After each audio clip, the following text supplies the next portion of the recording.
இறை வார்த்தை மத்தேயு நற்செய்தி பிரிவு 18 இறை சொற்றொடர்கள் 21 முதல் பிரிவு 19 இறை சொற்றொடர்கள் 1 முடிய.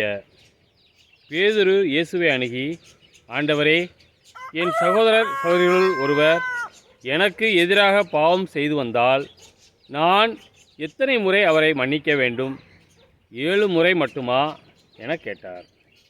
அதற்கு இயேசு அவரிடம் கூறியது, 7 முறை மட்டுமல்ல, 70 தடவை 7 முறை என நான் உனக்கு சொல்கிறேன். விண்ணரசை பின்வரும் நிகழ்ச்சிக்கு ஒப்பிடலாம். ஓர் அரசர் தம் பணியாளர்களிடம் கணக்கு கேட்க விரும்பினார். அவர் கணக்கு பார்க்க தொடங்கிய பொழுது அவரிடம் 10,000 தாலந்து கடன்பட்டவருடைய கொண்டு வந்தனர். அவன் பணத்தை திருப்பி கொடுக்க இயலாத நிலையில் இருந்தான். தலைவரோ அவனையும் அவன் மனைவி மக்களோடு அவனுக்குரிய உடைமைகள் யாவற்றையும் விற்று பணத்தை திருப்பி அடைக்க ஆணையிட்டார். உடனே அப்பணியால் அவர் காலில் விழுந்து பணிந்து, என்னை பொறுத்தருள்க, எல்லாவற்றையும் உமக்கு திருப்பி தந்துவிடுகிறேன் என்றான். அப்பணியாளரின் தலைவர் பரிவு கொண்டு அவனை விடுவித்து அவனது கடன் முழுவதையும் தள்ளுபடி செய்தார்.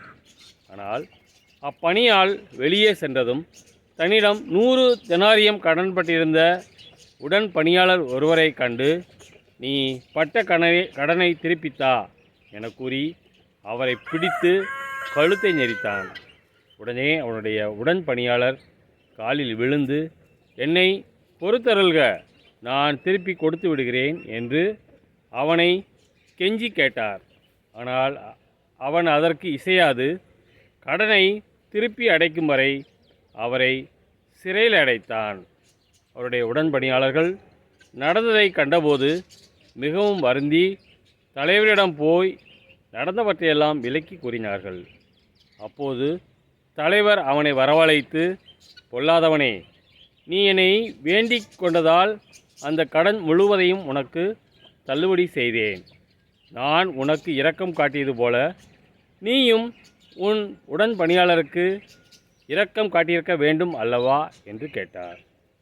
அத்தலைவர் சினங்கொண்டவராய் அனைத்து கடனையும் அவன் அடைக்கும் வரை அவனை வதைப்போரிடம் ஒப்படைத்தார்.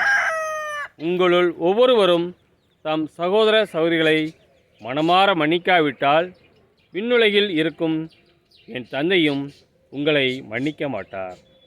இயேசு இவ்வாறு உரையாற்றி முடித்த பின்பு கலிலேயாவை விட்டு அகன்று யோர்தானுக்கு அப்பாலுள்ள யூதேயா பகுதிகளுக்கு சென்றார்.